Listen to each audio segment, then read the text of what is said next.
Sveiki, sveiki visiem! Šodien sēžu un turpinu mežiņā lielo tīrīšanu. Un, ja gadījumā kāds skatās datora vai telefona ekrānos, nevis priecātos saulītē, nevis sauļotos vai būt kaut kur dabā, tad droši pievienojieties un uzdodat jautājumus arī man kaut kādus. Šodien es, tīrot minerālus, gribu nedaudz padalīties ar jums par dažādiem brīnumiem minerālu nosaukumos, tā pastāstīt kaut kādas nianses un tā, lai jūs saprotat arī dažas elementāras lietas.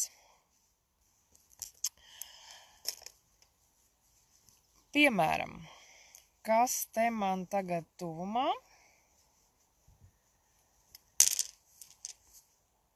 Tuvumā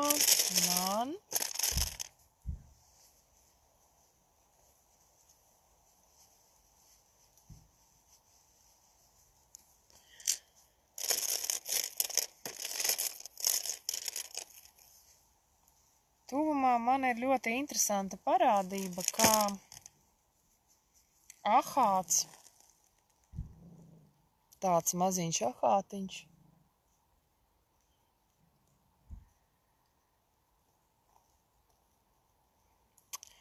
un tad šis tāds lielāks.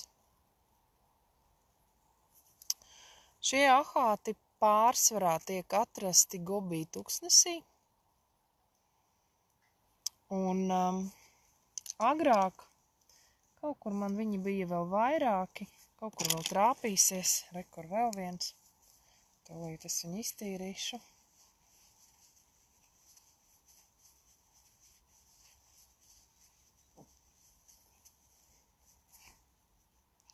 Nu, lūk, tāds vēl.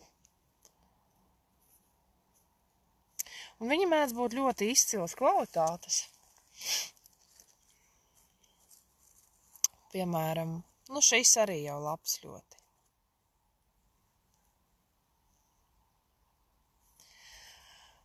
Un šie ahātiņi kaut kad senos laikos Ķīnā viņus apstrādāja, taisīja no viņiem ļoti skaistas tādas maziņas lodītes. Un nosaukums viņiem bija dzī.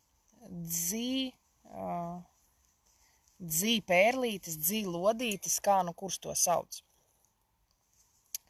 Un ar tiem dzī ahātiņiem varēja apmaksāt da jebko par to, protams, ka skatoties kādas kvalitātes un kāds tur bija zīmējums tam ahātam. Man ļoti interesanti, tagad notiek, te atbrauca tukšs mežs, neviena apkārt nav, un atnāca mana vienīgā mašīna stāv, un pa visu mežu atbrauc vēl viena mašīna, nostājās gandrīz blakus, tagad cilvēki ir paņēmuši trepes un rāpjās uz koka. Nu, kaut kāds laikam mērķis viņiem uz to ir. Tātad labi, es par dzī atpakaļ stāstīšu. Tātad dzī ahāts, agrāk ar viņu, protams, ka tādi izcilāki un skaistāki eksemplāri, tā bija kā nauda, un ar viņiem varēja nopirkt pat kaut kādus īpašumus un māju pat varēja nopirkt par vienu tādu lodīti smuku. Tā bija kā nauda jo viņi bija ļoti, ļoti reti. Un tāpēc, un arī mūsdienās šie ahātiņi ļoti reti sastopami. Šeit man rekur vēl viens tāds ir. Šis tāds dzeltenā krāsā smukā. Šis gan nav tik izcils, bet viens no smukākiem ir šis, ko es jums rādīju. No šī gabaliņa sanāktu tāds diezgan smuks eksemplārs. Tā kā, par tādiem ahātiņiem. Tad es jau tikko grupā savā lapā krievu valodā stāstīju, bet šeit latviešu valodā arī pastāstīju, ir atšķirības starp dūmakaino kvarcu un starp morionu. Dūmakainais kvarts ir tas morions, es atvainojos, morions ir tas dūmakainais kvarts, kas ir pavisam necaurspīdīgs.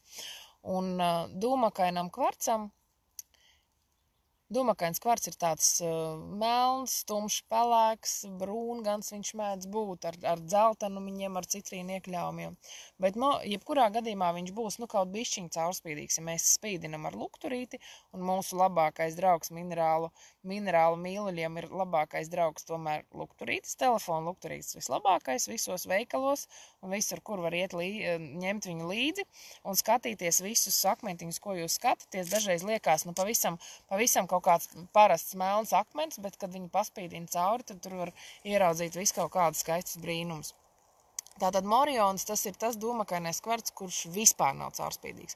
Rīgas veikalos dažreiz pārdod vienkārši ļoti tumšus dūmakainos kvarcus. Viņus pārdod kā morionus, jo morions ir dārgāks, ja? Un tad viņi, protams, ka izdevīgi dūmakainu kvarcu pārdod kā morionu, un viņš būs dārgāk nekā dūmakainais.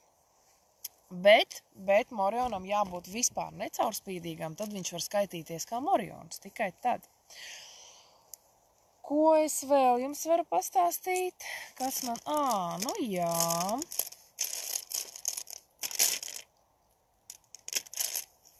Vēl es jums pastāstīšu to, ko es visu laiku, es jau rakstu man nodarbībās, bet to es arī tā jums stāstīšu obligāti, visiem stāstīšu.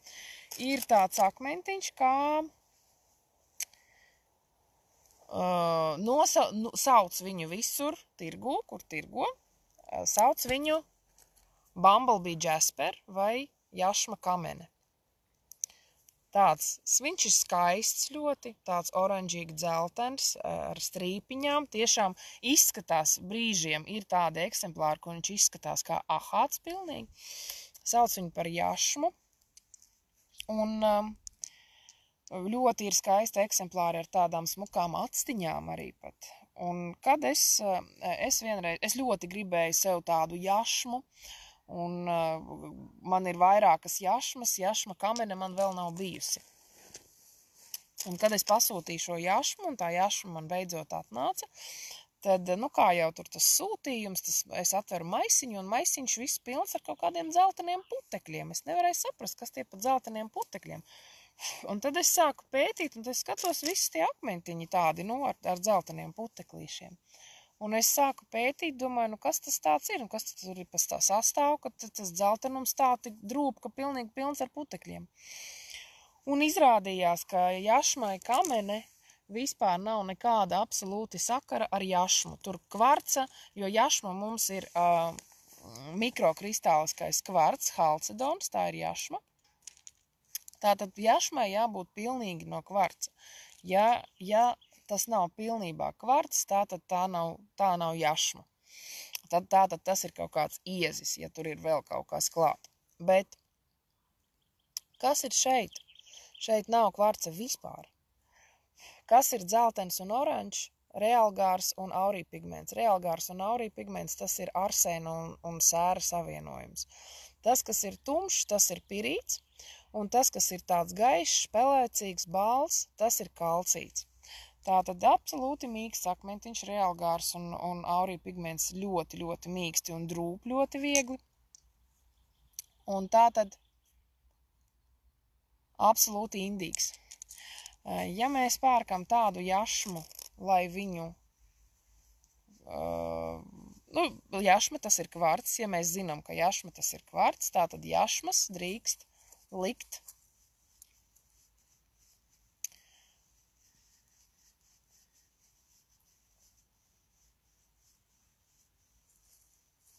tātad jašmas drīkst likt ūdenī un uzlādēt ūdeni ar to. Bet tā kā cilvēks pērk un domā, ka tā ir jašma, bet īstenībā izrādās tā nav nekāda jašma,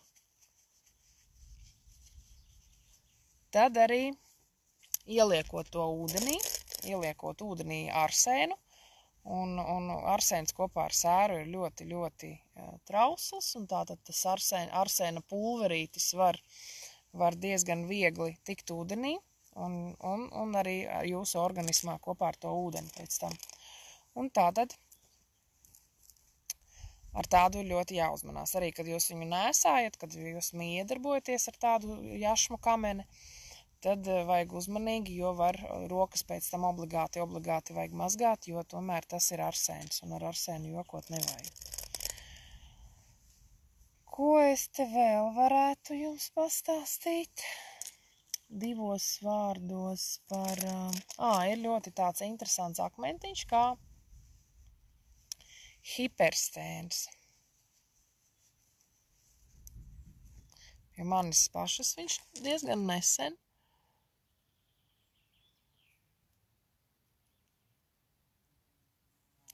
Hiperstēns nav minerāla nosaukums, viņš ir 2 minerālu savienojums, tāda pāreja no viena uz otru.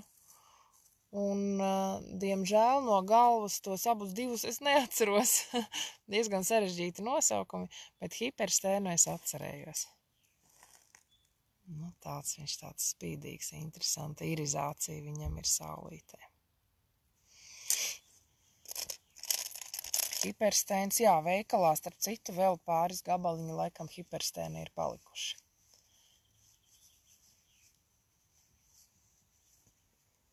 Tā.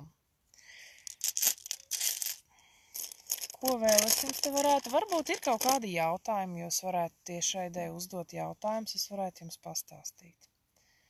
Kaut ko gribās uzzināt par akmeņiem, par nosaukumiem, par paveidiem.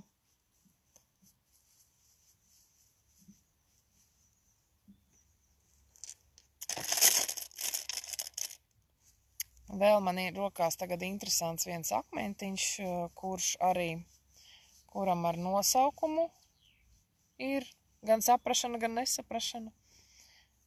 Rādīšu jums tūlīt. Tāds salātīgi zaļgans un ar violetiem plankumiņiem. Nosaukums tirgu viņam ir atlantizīts vai atlantisīts, kā nu kurš sauc. Atlantisīts. Un kas ir šis atlantisīts? Atlantisīts ir tas zaļš viņam, ir minerāls no serpentīnu grupas lizardīts, un tas violets ir minerāls stihtīts. Un tas savienojoties kopā, lizardīts ar stihtītu, starp citu, lizardīts ar stihtītu ļoti bieži aug kopā. Viņiem patīk šī sadarbība. Un, kad viņi saug kopā, tirgotāji izdomāja nosaukt akmeni. Katru reizi tur mēģināt pastāstīt, ka tas ir lizardīts kopā ar stihtītu. Tur var mēli salauzt un ne visi sapratīs. Vienkāršāk nosaukt ar smuku nosaukumu atlantizīts. Atlanta, ziniet kā, uzreiz var visādas leģendas skaistas izdomāt. Tātad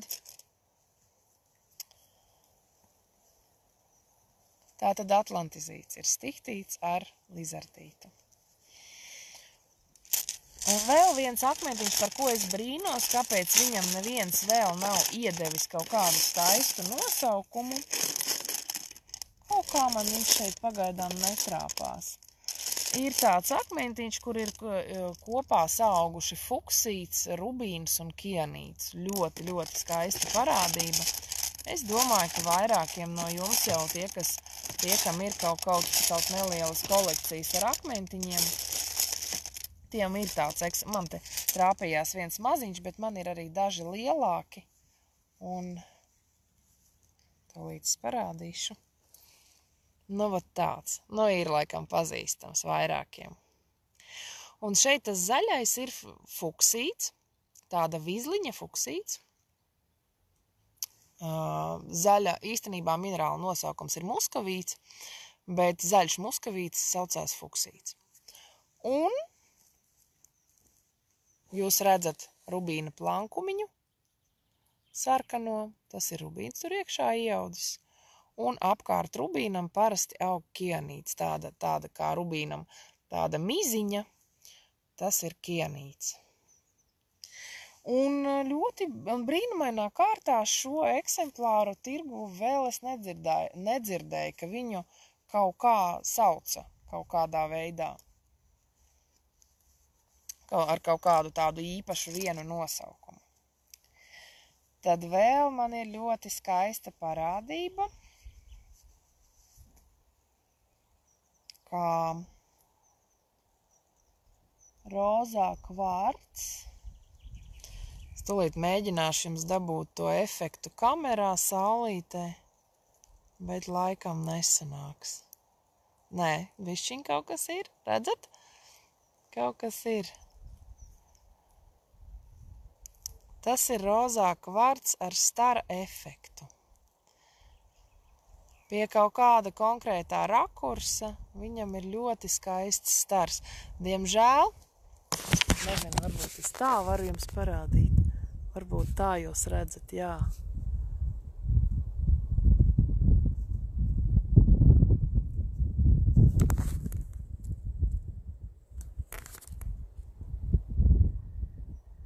Ir tas stars. Un tas stars ir pateicoties dumurķierīta iekļaumiem iekš rozā kvarca. Ne visā kvarcā ir šis dumurķierīts, bet tās dumurķierītas šķiedriņas ir tik smalkas, ka viņas nav pamanāmas ar aci, bet veidojās tāds interesants stara efekts. Es visu laiku domāju, ka tie ir rutila iekļāvumi, jo, piemēram, stara efektu korundam, tātad safīram un rubīnam dod tieši rutils un ir ļoti skaisti. Piemēram, es jums tūlīt parādīšu, atkal nezinu, vai būs redzams saulē vai nē, bet ļoti skaistas irizācijas, jā, re, kur ir safīriņam, un tas ir pateicoties tam, viņam arī ir stars, kad, ir tas sešu staru zvaigznīti. Un tas ir pateicoties rutilam, un man bija doma, ka rozā kvarcam arī ir tas rutils tur iekšā, bet tas nav rutils, tas ir rozā kvarcā, tomēr tas ir dumurķierīts iekšā.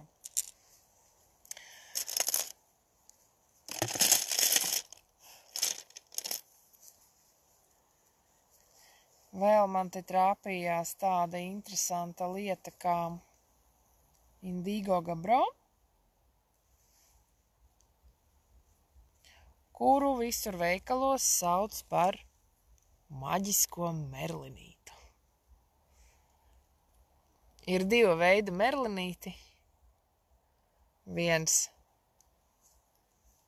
maģisks, otrs nē. Un